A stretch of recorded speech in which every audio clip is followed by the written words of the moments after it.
I never expected the millionaire who abandoned us to save my twin daughters' lives. I will never forget the day everything fell apart. My heart raced as I watched the shadows creep through the dim hospital room, the smell of antiseptic suffocating. My daughters were everything to me. Two tiny, fighting spirits, their lives now hanging by a fragile thread. How did we get to this point? How did it all unravel so quickly? When my husband, a successful businessman, first walked out, it felt like being punched in the gut. He was tall, handsome, and charming, the type of man who made promises he never kept. I remember the look on his face, so smug, so carefree, as he turned his back on us for the last time. "You'll be fine without me," he had said. But we weren't fine. My nights turned into endless prayers, whispers that grew louder with each passing hour, filled with fear and desperation. The doctors told me it would take a miracle to save them both, and that miracle seemed so far away. The months dragged on, filled with aching uncertainty. I spent my days sitting vigil, my fingers trembling as I clutched their little hands, wondering how I would afford their treatment. Their tiny bodies barely moved, but their heartbeats were my only comfort. I stumbled through life, surrounded by friends who whispered behind my back, judging my failure to keep my family intact. I fell into a deep pit of despair. I questioned everything. The weight of it all pushed down like a physical burden, leaving me gasping for breath. Then, one evening, I received a phone call. My hands shook uncontrollably as I answered. The voice on the other end was unfamiliar yet sent shivers down my spine. "We have a possible donor." My heart raced. Could this be the miracle I had prayed for? I felt a glimmer of hope, but it quickly faded. The catch? The donor was my estranged husband, the millionaire who had left us. Why would he want to help now? It didn't make sense. The world outside faded to gray as I processed the news. I had always imagined a reunion where we threw our arms around each other, tears of joy streaming down our faces. But this was different. This was desperate. My mind spun with questions. Why now? What was in it for him? My heart was torn. I longed for my daughters to be saved, but did I want to bring him back into our lives?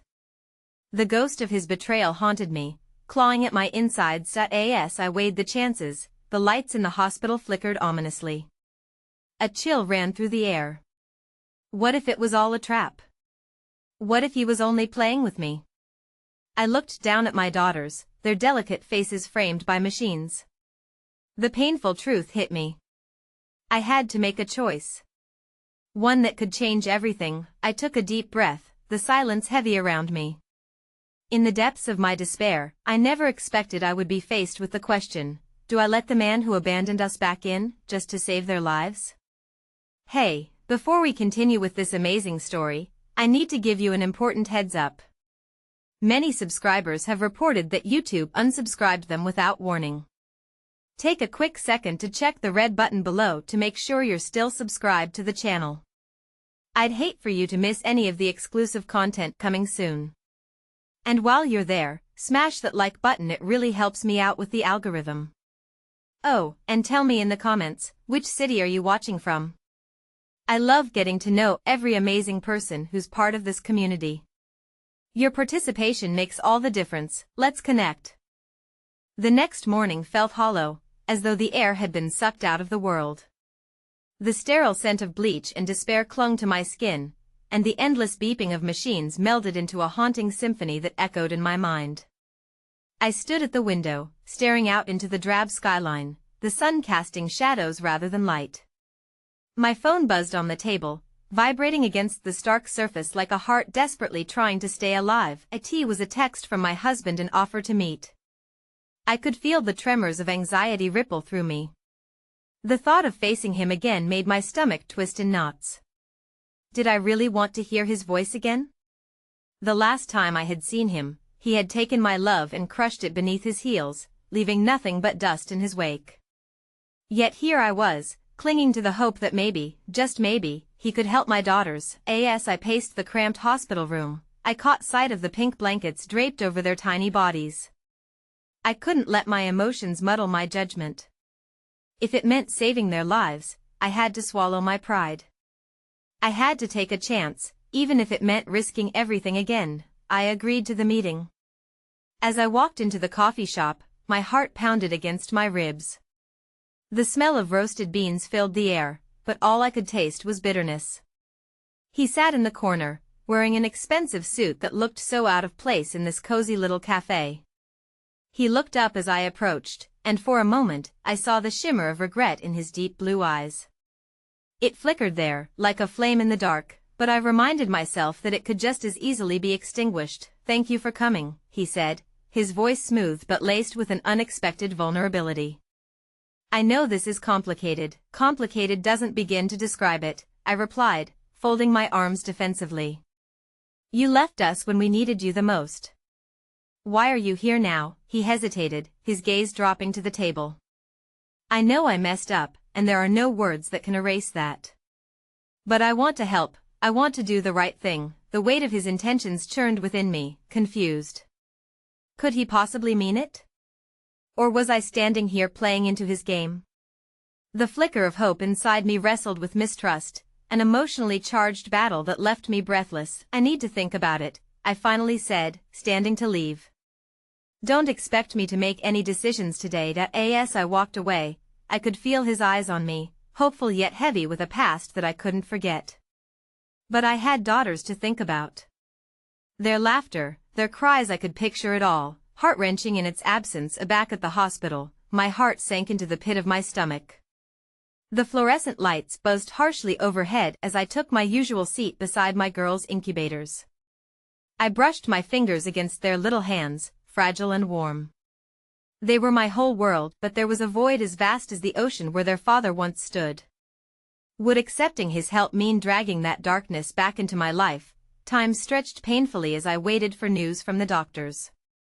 The minutes felt like hours, and my phone buzzed again, this time with a familiar name. Jenna, my closest friend, checked in to make sure I was okay. Her kindness had always been a light in my murky nights. I answered the call, seeking solace. "I am holding on," I managed through tears.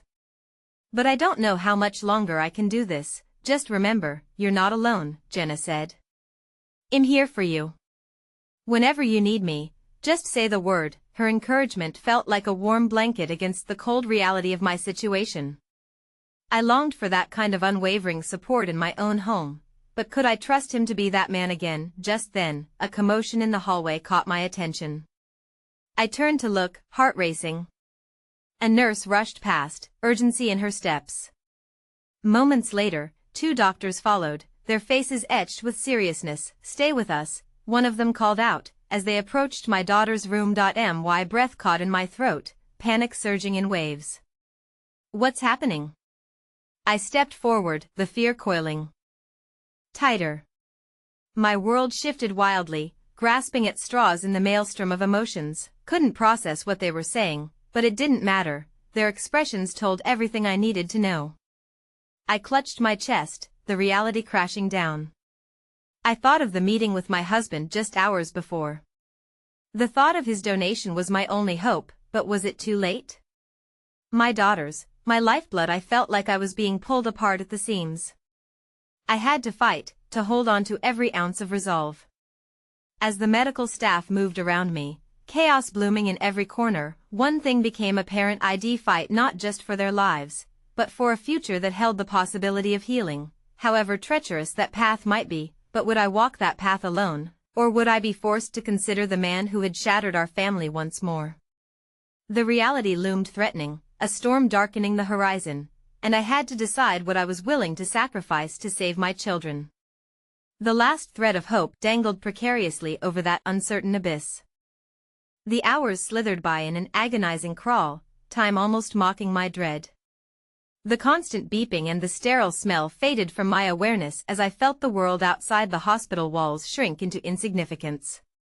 It was as if I had been thrust into a monochrome reality where only the lives of my daughters mattered. Tried to focus, to hone in on the soft sounds of their breaths, the rhythmic rise and fall that had become my only solace, but fear twisted my stomach. My husband's offer lingered like a dark echo in the corners of my mind. Could I rely on him? His betrayal had reshaped my world, leaving jagged edges of distrust, but here I was, entangled in a web where I might need him again. I felt trapped between a rock and a hard place, the choice between holding on to my hurt and potentially saving their lives weighing heavily on my conscience. A soft knock interrupted my spiraling thoughts, pulling me out of the suffocating void. It was the doctor, a middle-aged man with kind eyes and a reassuring smile, as if he'd seen how much I was fighting through.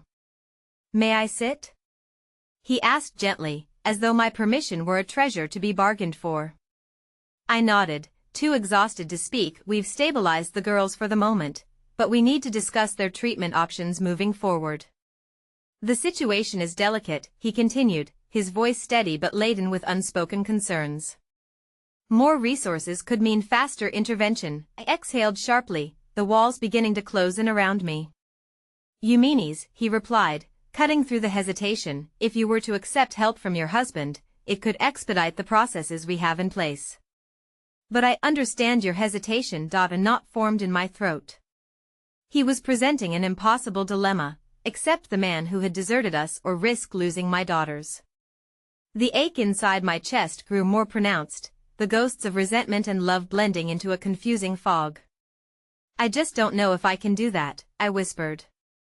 The doctor nodded, respect and understanding etched on his face. "That's perfectly normal and understandable. No one expects you to have all the answers right now." "I am scared," I confessed, tears breaking through the dam I had put up. "What if this is a trap? What if he leaves again? Or worse, what if he tries to take them from me?" "We can't predict the future," he said gently, "but you do know how to protect your daughters. You're doing it right now, just by being here, thinking about their lives. Trust yourself to make the best decision for them. All we can do is follow our instincts." His words hung in the air, a fragile thread of comfort linking us momentarily. I could feel the old weight of anger subsiding under a flicker of hope, but before I could latch onto it, the curtain dividing the space was pulled aside with a force that startled both of us. A nurse walked in, her face a portrait of urgency. "Doctor, there's a situation in the NICU with one of the other infants. They need you immediately." Without another word, the doctor stood, his brow creased with concern. "I'll be right back. Just think about your options while I'm gone. I'll find you."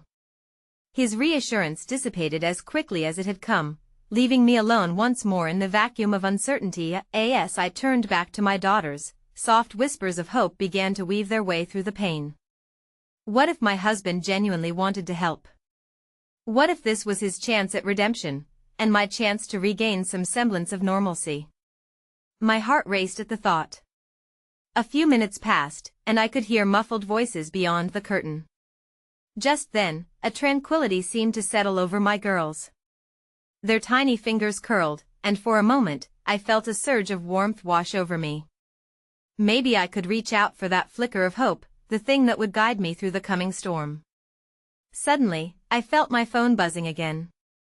It was another text from my husband, and against my better judgment, my heart kicked up its tempo. "I understand this is overwhelming. If you're willing, I can be there in an hour," the message read. I clenched my fists, thoughts spiraling. An hour. Just 1 hour could change everything, for better or worse. Yet, standing at the precipice of what could be a transformative moment, the reality was palpable. Could I dare to let him back in? As I shivered at the thought, Jenna's voice echoed in my head, "You're not alone." Would that umbrella of friendship extend to him? Could I take this leap of faith, not just for my daughters, but for myself too? Then came a sound from down the hall that sent a shiver down my spine. The unmistakable sobs of a broken heart echoed back toward me, and I instinctively knew that sound too well. It felt like a mirror reflecting my fear. Could it be one of the other parents? The chaos beyond the curtain seemed to spiral as a voice rang through clearly, tinged with desperation. "Please. Don't take her from me." The air thickened around me, and an unexpected chill traced up my spine. Pregnant with tension, I found myself standing.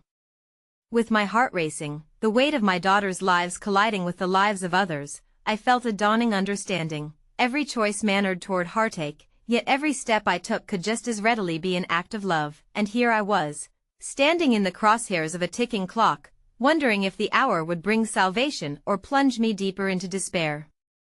The weight of every breath felt like a ledger counting down the moments. I could almost hear the ticking drive my mind into a frenzy, wrestling the impulses of love and distrust. As my daughters slept peacefully a few feet away, their fragile breaths a symphony of hope amid the chaos, the sobs down the corridor reverberated through my core. Please, don't take her from me. It replayed in my mind, a haunting echo magnifying the struggle swirling within me. I imagined a mother, much like myself, standing on the precipice of despair. Heart torn, eyes pleading, what was it that she had lost? The notion of being pitted against a system that could tear apart a family felt like a familiar punch to the gut. I had grappled with the same fear, the same helplessness just outside these walls, and my heart began to race at the thought of stepping into that chaos, to lend a fragment of compassion if only to extend a bridge that could connect us in our shared pain. A flicker of humanity arose within me, a small hope shimmering amid the grief as I rose from my chair. With shaky legs, I ventured towards the source of the anguished outcry. The corridor stretched before me, stark and sterile as hospital hallways often are, each step echoing a mix of impending dread and a desperate need to act. As I turned the corner, I froze. It was a young mother, her disheveled hair framing tear-streaked cheeks, a figure crumpled against the wall, her arms clutching a tattered hospital gown. Her eyes were wild, searching for answers, and in that moment, I felt a stitch of connection unexpectedly pull taut between our souls. Is there something I can do? I ventured quietly, wrapping my own trembling hands around the weight of my heart, willing it to remain steady. Her gaze flicked up toward mine, recognition of another battle-worn heart momentarily breaking through her despair. My baby, she's so small. They said I might lose her. My throat clenched as I connected her words to my own fears, a powerful storm of maternal anguish resonating between us. I'm so sorry, I managed, the sincerity rolling off my tongue like an uninvited guest at the door of her grief. I know what it feels like to be afraid. In that instant, the world outside faded further away, and I stepped into her pain, wrapping my arms around her trembling shoulders, absorbing the warmth and heartbreak of two mothers tethered together by anguish. We shared nothing but a hushed silence in our grief, yet somehow, the solidarity of that moment reminded me why I had to continue fighting for my girls. As I stood there in the embrace, a surge of warmth enveloped me. It felt different from the despair that had clung to me. It was a reminder of my own resilience and the flickers of hope that could thrive, even in darkness. Suddenly, the chaos erupted behind us, a flurry of nurses and doctors, a sense of urgency fluctuating off their bodies like waves crashing against a shore. An unyielding determination crackled in the air. The nurse's voice broke out over the clamor, we need a room ready. Oxygen levels are dropping. My heart dropped into my stomach, and instinctively, I turned to the mother, locking eyes in a shared terror. I knew that loss hung in the balance, that the agonizing choices could shape lives forever, and I felt edged against that precipice once again. Your baby, I whispered, you have to stay strong for her. She needs you. With that, it was as if a spark ignited within her. She drew a deep, shuddering inhalation, and in that fleeting moment, a tenuous bond forged from the unrelenting fires of motherhood kindled between us. Our struggles transcended words. As they rushed past, I directed the chaos behind me, my heart a vessel filled with equal parts hope and despair.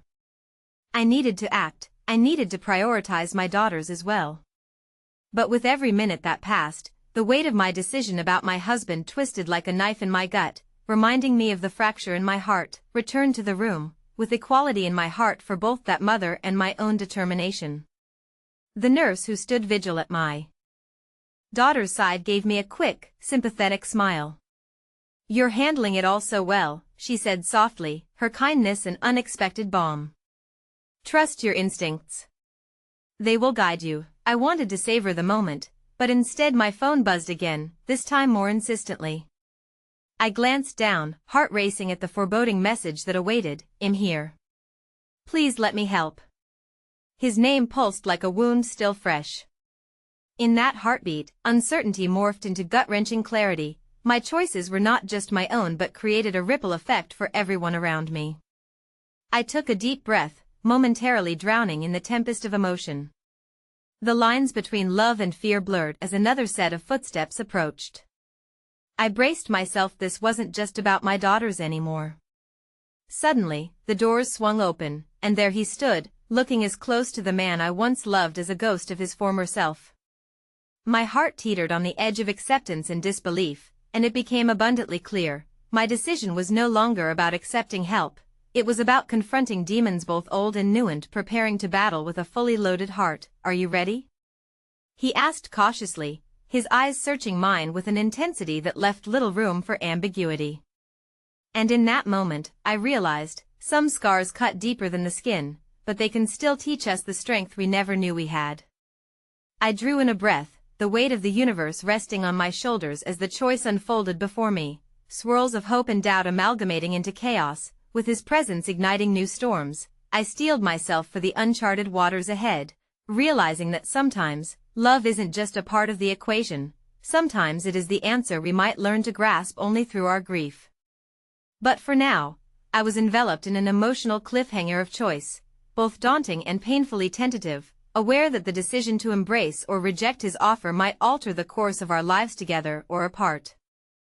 As the silence lingered like fog in the air, it bore witness to a moment that condensed a lifetime of fractured memories and unsaid words.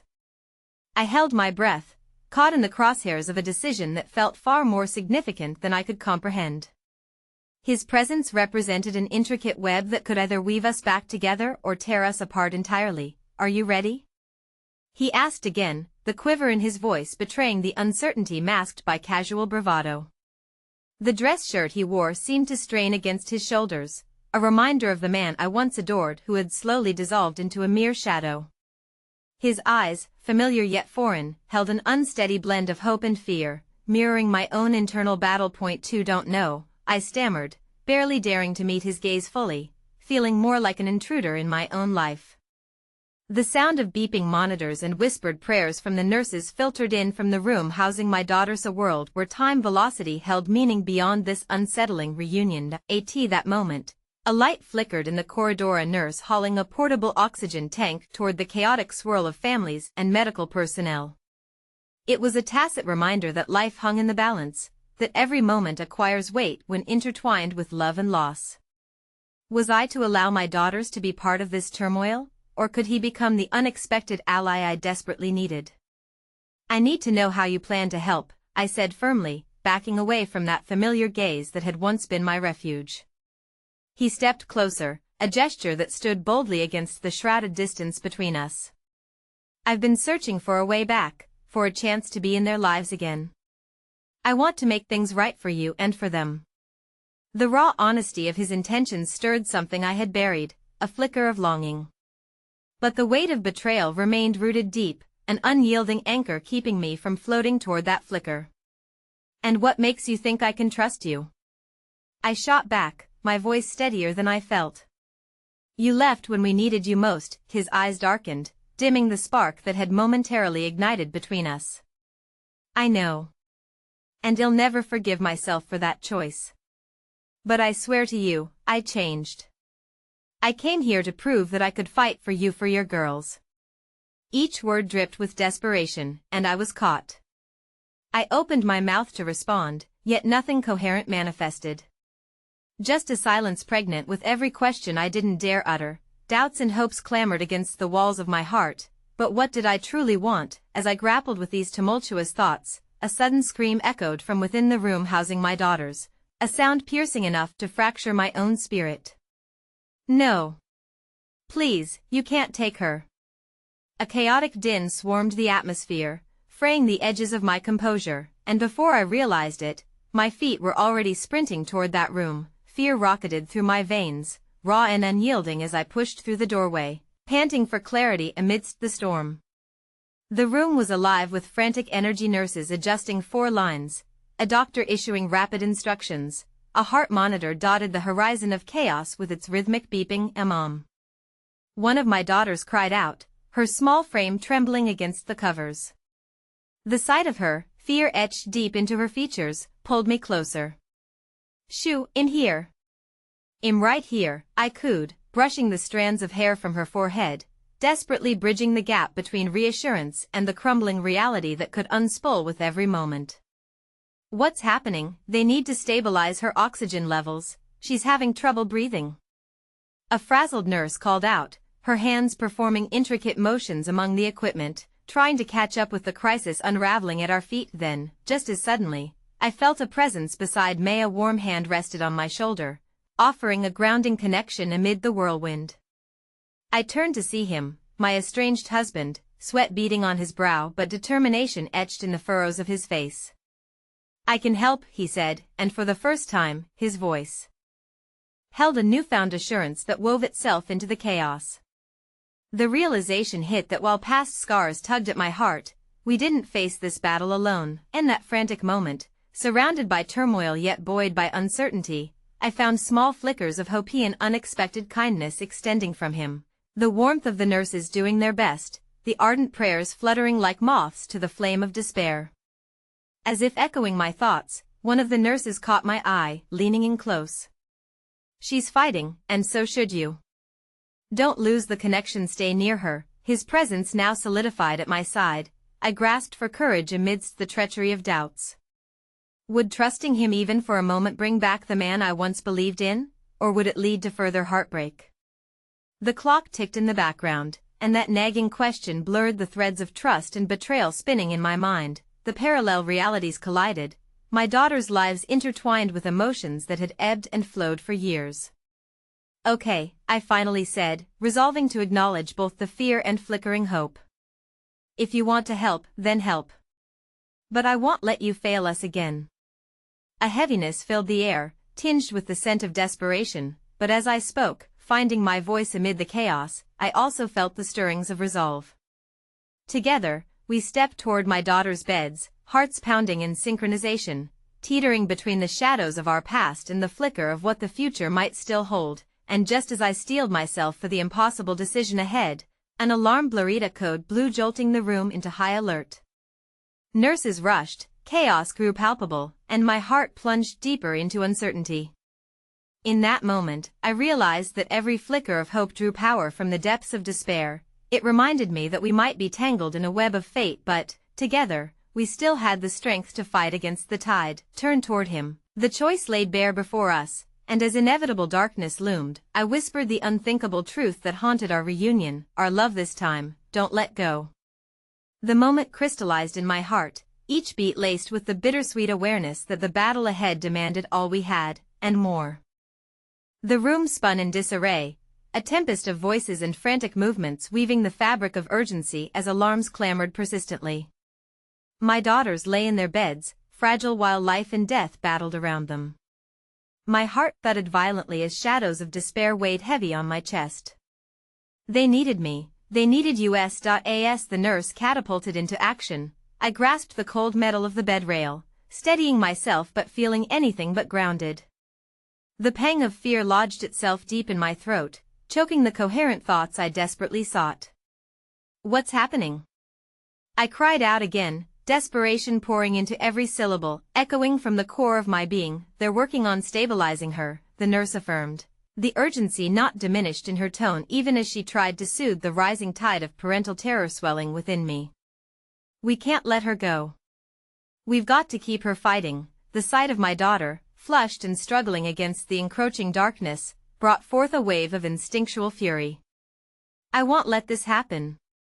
I yelled, the declaration surging forth, both a promise and a primal cry against the universe that seemed to conspire against us. Mom. My other daughter whimpered, her voice thin and trembling. I turned, ready to run to her side, to wrap her in my embrace where I could shield her from the perils of the world.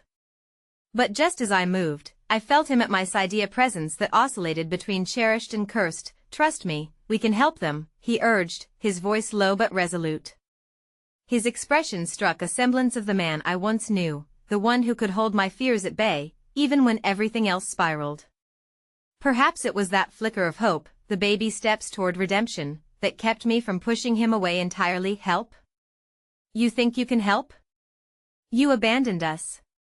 I shot back, my heart heavy with the weight of the past that existed between us, churned like a storm in my chest. But still, within the tightening confines of that pain, a sliver of connection sparked. Perhaps this was the opportunity to recalibrate our path. Finally, I met his gaze, searching for anything that hinted at his commitment. You left, but now you expect me to trust you to save them. I know I don't deserve it, but I mean it, he said, a tremor in his voice that made the air thicken with unspoken regrets. You don't have to forgive me now, but for them, let's take this step together.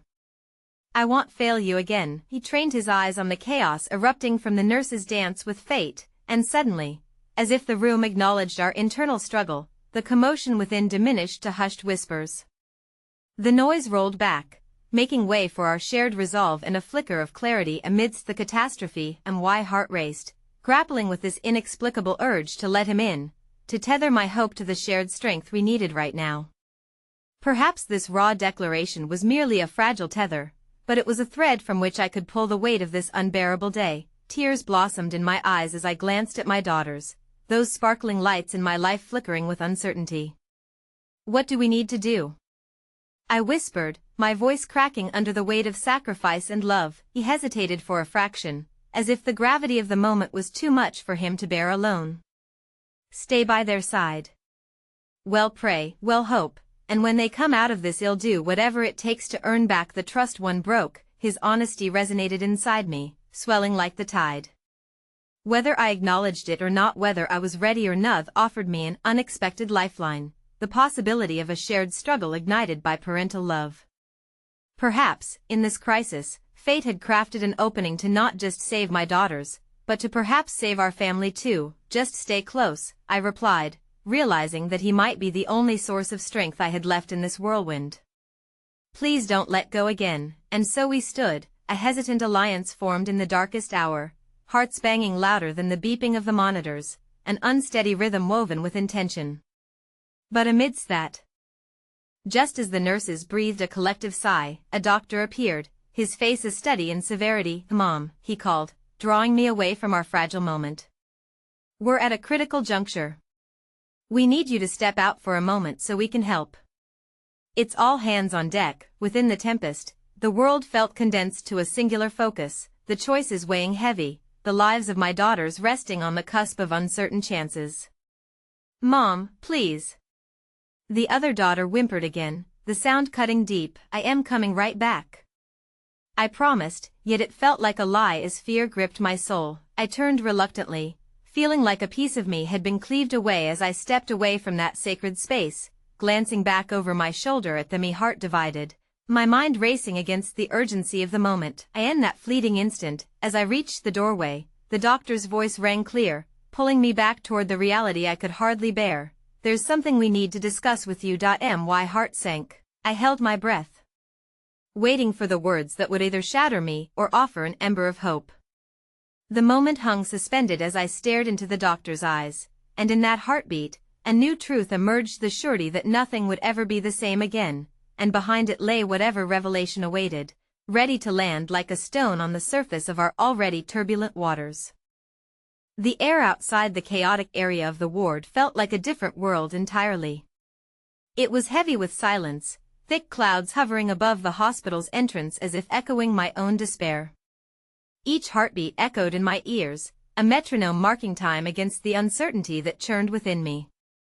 The doctor led me down the sterile hallway, his white coat billowing like a ghostly promise, while my mind remained tethered to the fragile lives I had left behind in that room. Please, just come out with it, I urged, my voice barely stronger than a whisper as panic clawed its way back, threatening to overwhelm my courage. What's wrong with them? The doctor paused, pulling me into the harsh overhead light. His eyes, usually clear and unreadable, bore the weight of many unspoken truths. Your daughters are critically ill, he began, every word trembling with gravity. We are doing everything we can, but there are complications we need to navigate, a delicate balance we must achieve if they're to stand a chance. His words stung, a bitter reminder of the fragility of life that twisted deep in my chest. As he spoke of treatment plans and medical jargon, a numbing fog enveloped me, making it hard to absorb the information.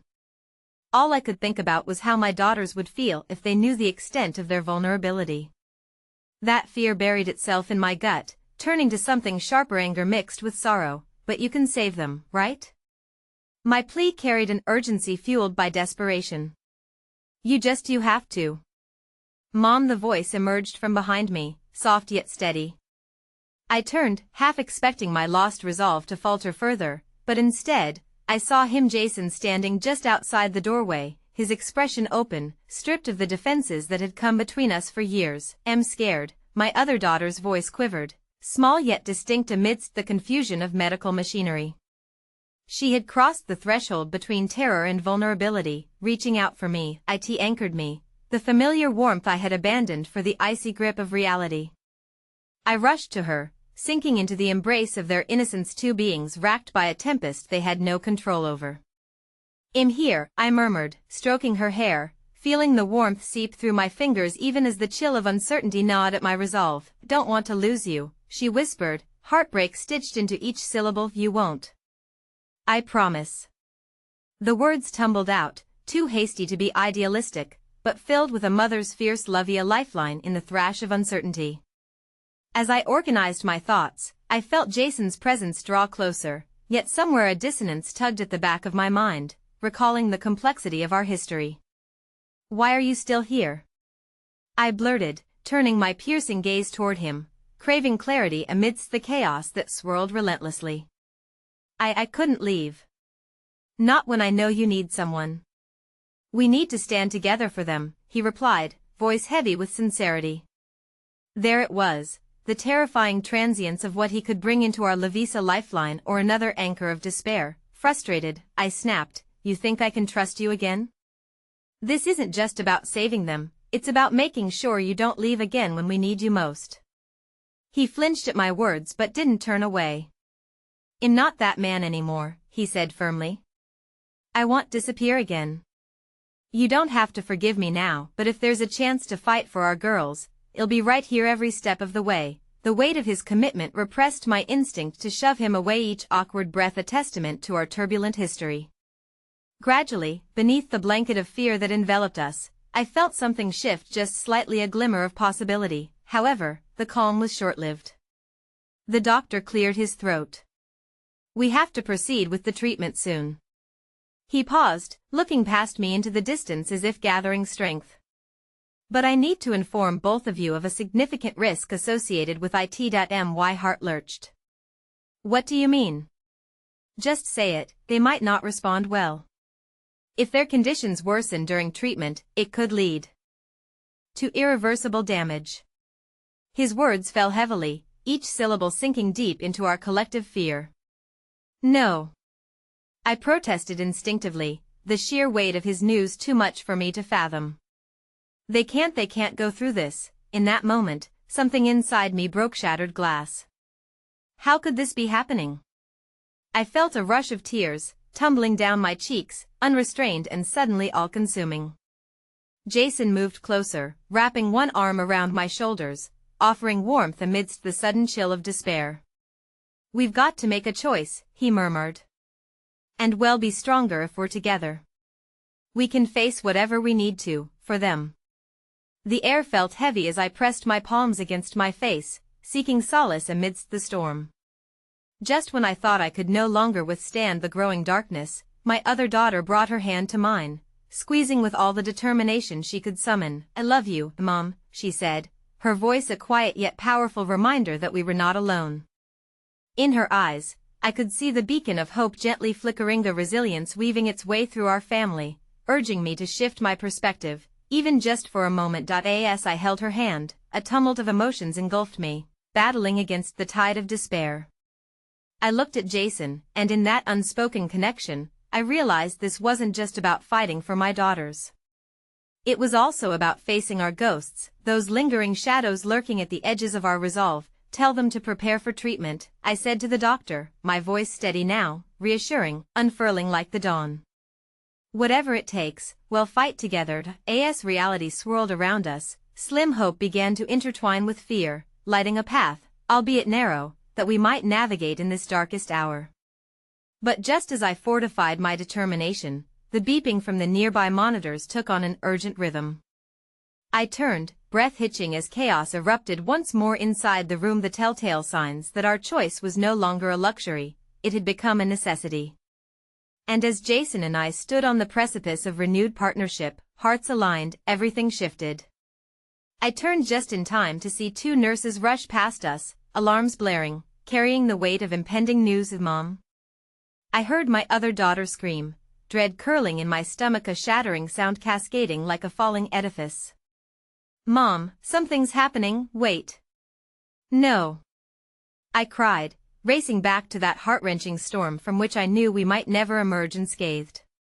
But deep inside, a thought lingered. Some battles weren't just about survival, they were about enduring what offered the possibility of hope, even just fleetingly.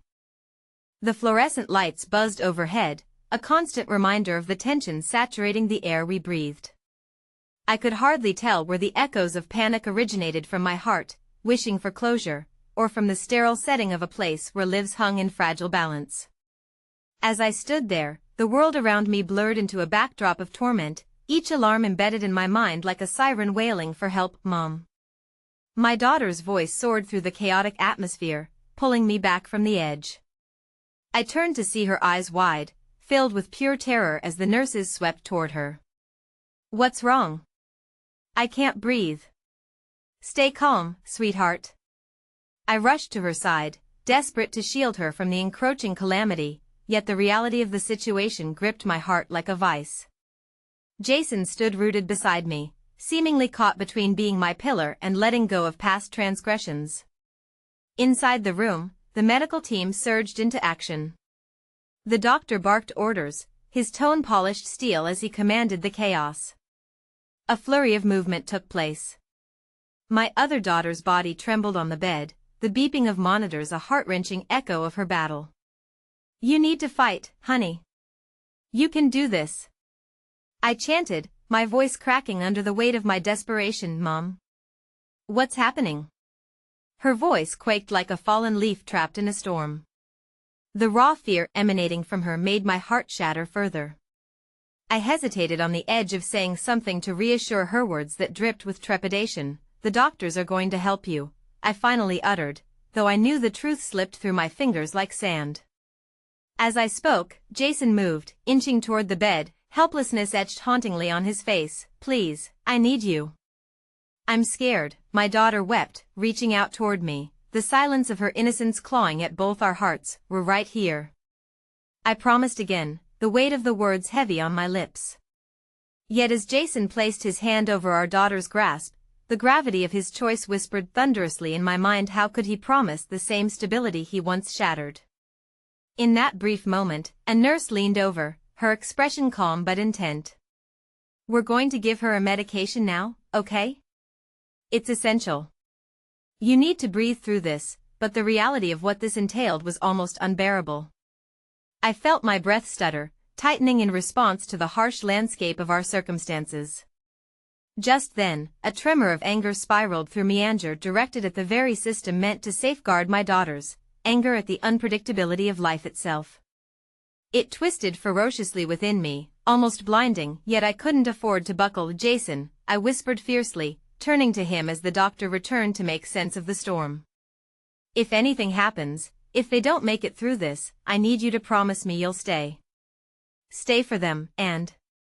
My voice faltered as I confronted the looming dread of what could become of us if I lost them. "I can't do this alone. I truly can't." His eyes narrowed, the resolve sharpening in their depths. "You won't have to," he vowed as he squeezed my hand. "We're in this together. No more running. I'll be here, no matter what." But deep down, the specters of our unresolved past loomed always, ghosts that threatened to swallow our fragile truce whole. Would the promise of togetherness actually hold weight, or was it merely a facade woven from our collective desperation? The doctor's voice sliced through my thoughts. "Her vitals are dropping. We need to act now." His words propelled me forward, forcing my feet to decide under the weight of urgency. I turned, drawn back to the small figure lying vulnerable before me. "I love you," I called to my daughter, letting the truth of the moment overshadow the fear gnawing at my insides. Fight for me, baby, but then the sound of a crash shattered the air behind me, and panic surged anew. I spun around to see a figure darting into the room, an elderly man with disheveled hair, shouting for a doctor amidst the chaos. My heart plummeted, unsure of what fresh uncertainty had arrived at our doorstep. "I need help," he cried, distress painted across his weathered features. "I'm the girl's grandfather. They need to know I'm here." Shock coiled within my chest like a spring ready to erupt. The man I had thought long removed from our lives, caught in my own experiences of absence, now stood in front of USA bewildering presence, disrupting the fight for my daughters. The memories of loss and expectations surged, colliding dangerously with the relief and confusion of familial ties. "What? How are you?" My voice faltered, the last unyielding strand of control unspooling at his arrival. "It's time you knew everything. I can't let you go through this alone," he insisted, as if the urgency of his plea couldn't be contested by the rising storm around us. "They deserve to know. They have more than just you." With that declaration echoed in the midst of the storm, all eyes me daughters, Jason's. The doctors were drawn toward me as my mind scrambled to grasp what this unexpected intrusion meant for us, for our fractured family, hanging precariously in the balance. "Please," I stammered, the weight of what had revealed churning with fresh fear and uncertainty. "What do you mean? What can you possibly know that would change everything?" And as I attempted to wade through the influx of emotion, the realization sank in: the struggle wasn't just about saving my daughters. It was about navigating the uncharted waters of reconciliation, recreation of bonds, and, perhaps most fearfully, unearthing the secrets that lingered long beneath the surface risk of everything we had fought to hold together. The crisis loomed, but with every heartbeat, I sensed the dawning of a painful revelation and the unmistakable question that hung heavy over us: could hope really exist amidst a tapestry of shattered dreams? The beeping of the monitors faded into a muted background as confusion washed over me like a sudden wave, drowning out everything else. The man who had long been a shadow in our lives now stood before me, desperate and pleading, and his words clung to the air like smoke, heavy and acrid. "They deserve to know they have more than just you." "Please, what do you mean?" I found myself whispering. The weight of his presence felt as if it had cracked open the earth beneath my feet. Jason's grip on my hand tightened, sensing the tremor of fear in my body, yet it also held a flicker of hope as he turned to the man who had once been a figure of disdain in our lives. "What do you know about my girls?" Jason demanded, his voice a mixture of anger and protective instinct. The tension was palpable, assembling into a storm of emotions poised to erupt. I flicked my gaze between them, processing the shadows of histories that potentially intertwined and threatened to unravel everything I thought I understood. "And their grandfather," the man stated, his voice regaining some steely resolve. "And they need to hear about their family, about their mother's past, about choices that were made." "I didn't abandon them willingly," he said, anguish etched in the creases of his brow. Behind me, the doctors continued to work, but the urgency in their actions paled against this sudden revelation, the damning truth drowning in a swell of unspoken connections and lost love. I turned back to my daughters, who lay limp on the bed, teetering on the barrier between this world and the unknown. The air felt electric, as if the very universe held its breath, waiting to see how this would play out. "What do you want to tell them?" I questioned, emotions spiraling together into a maelstrom of anguish and fury. "You think suddenly appearing will make everything right? You were not there when they needed you." My voice cracked, the anger cooling into a desperate plea. "You think you can just show up the missing piece to our shattered puzzle?" His eyes softened as he took a step forward, cautiously, as if approaching a wounded animal. "I can't change the past, but I can help you understand why things happened the way they did. They deserve the truth. You deserve the truth." As his words hung heavily in the air, my heart thudded in my chest, oscillating between fear of the future and a flicker of hope that maybe, just maybe, understanding might put the pieces back together, even if only slightly. Jason released my hand, stepping towards the man. "You think you can just tell her what she wants to hear?" He glared at him, eyes blazing. "Those girls need stability, not the chaos of lost family members." Without breaking eye contact, the man raised his hands, palms up in a gesture of understanding. Do you really think this chaos can be any worse than what's happening here right now? I'm offering you the chance to make sense of it all. If you don't take it, you could lose your daughters forever. In that instant, a silent agreement passed between Jason and me, a mix of desperation and anticipation wrapping around us like a shroud. My daughter's shallow breaths echoed like whispers of love and fear combined.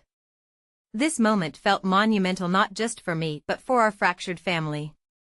Fine, I said, my voice shaking but resolute. Tell us.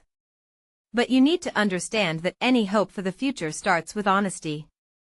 And if it turns out to be another deception, know that I won't forgive you again. I promise, it's time you knew, he said softly, a layer of sincerity woven through the timbre of his voice.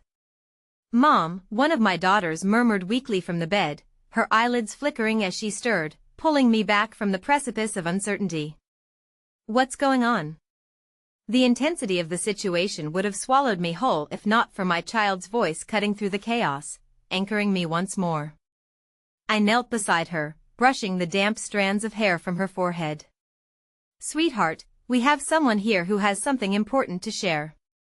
It's about family?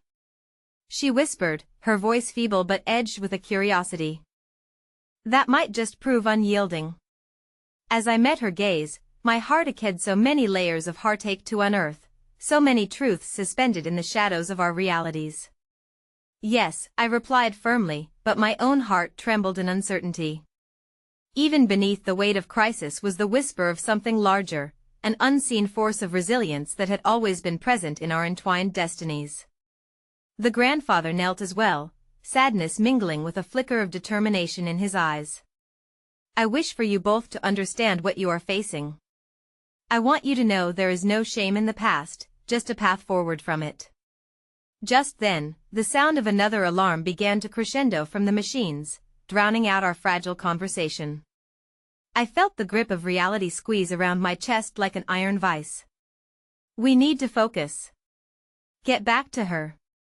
A nurse's voice cut through the emotional haze, redirecting urgency back at the immediate threat my daughters faced.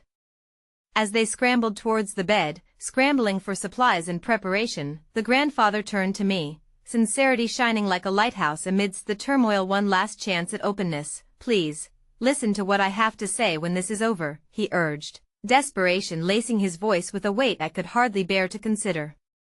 As the doctors worked feverishly, I could hear the ominous ticking of time slipping away, a reminder that hope was not always guaranteed, and before I captured a breath, I was faced with yet another wave of uncertainty. When my daughter squeezed my hand tighter, her tiny fingers shaking as she turned toward me, her eyes filled with confused fear, I realized that sometimes, even amidst our darkest moments, accumulated truths do have the power to reshape our internal landscapes. But whether these truths could heal or further fracture was an answer hidden just beyond the horizon, veiled in shadows. And as the sirens blared and the minutes began to dissolve into eternity, I couldn't shake the feeling that even if we survived this night, the path of truth would stretch out before us like a narrow precipice. Would we be able to traverse it together, or would the weight of unexpected revelations launch us into despair anew?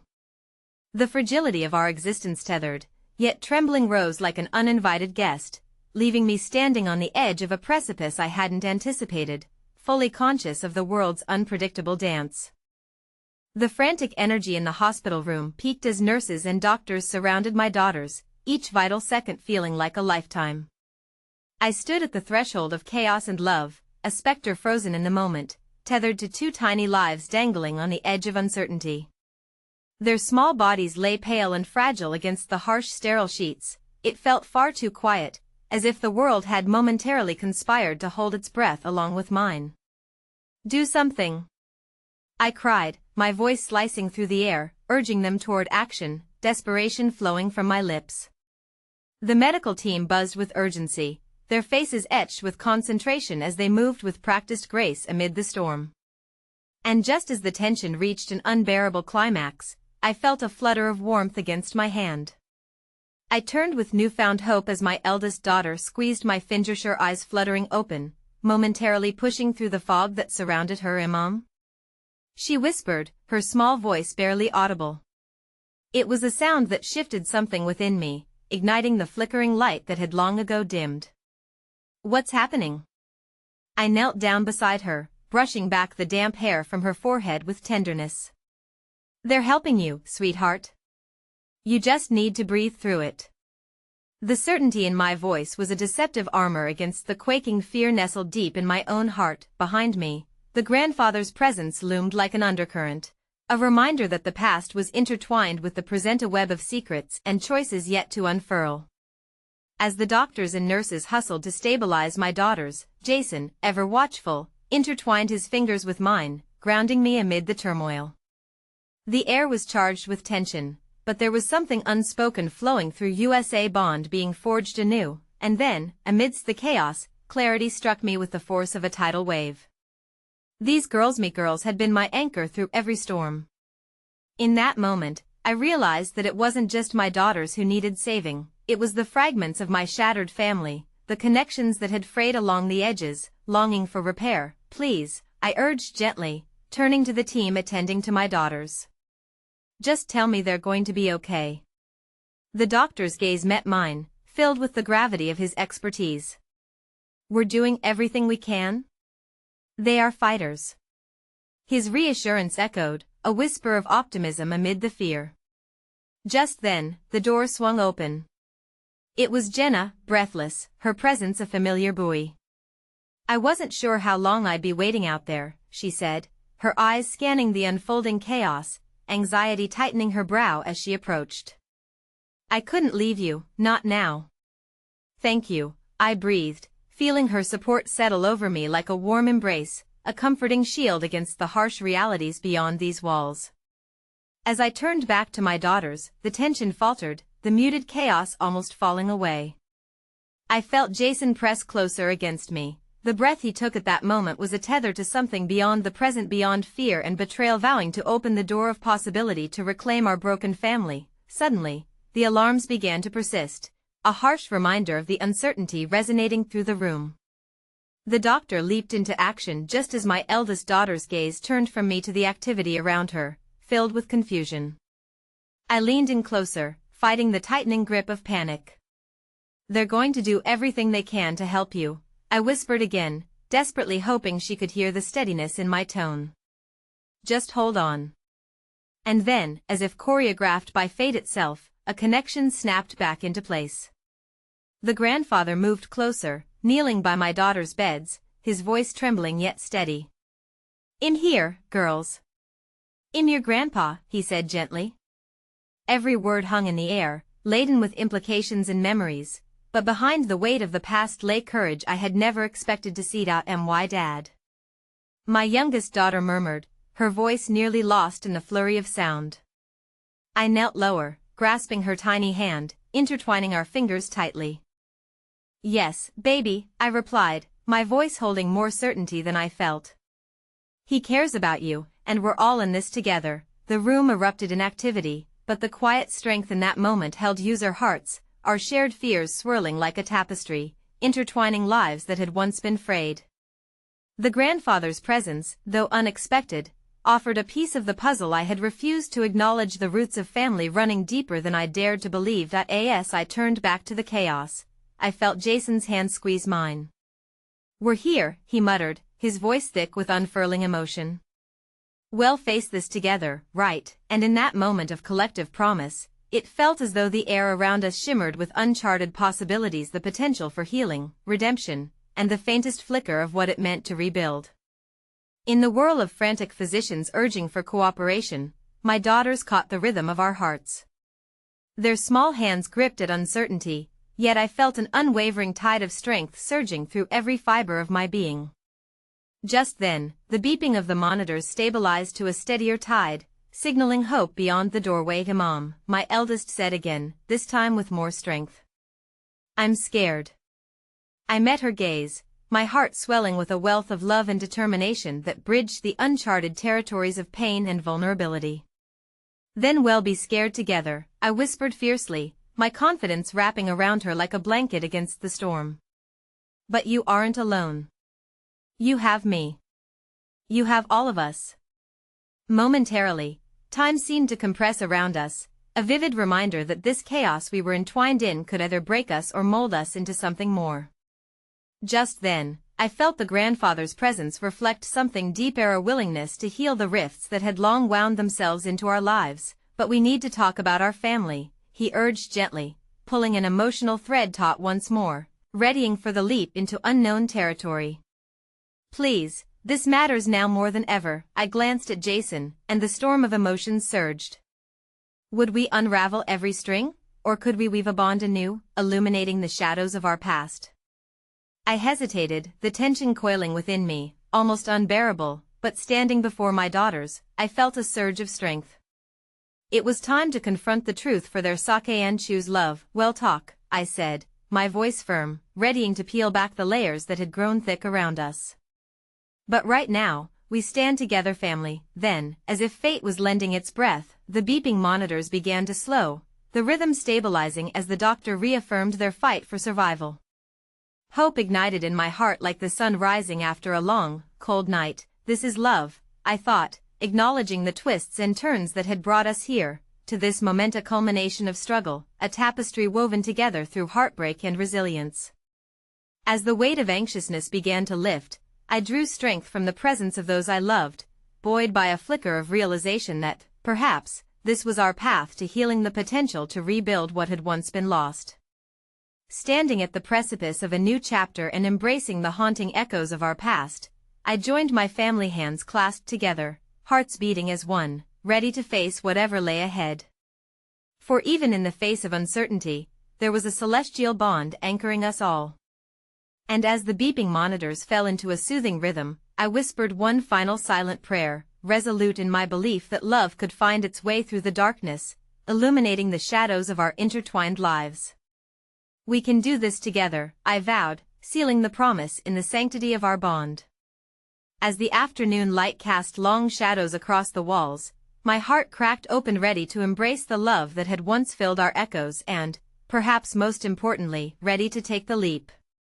Because together was where we belonged, and no matter the outcome, family was worth every breath we took.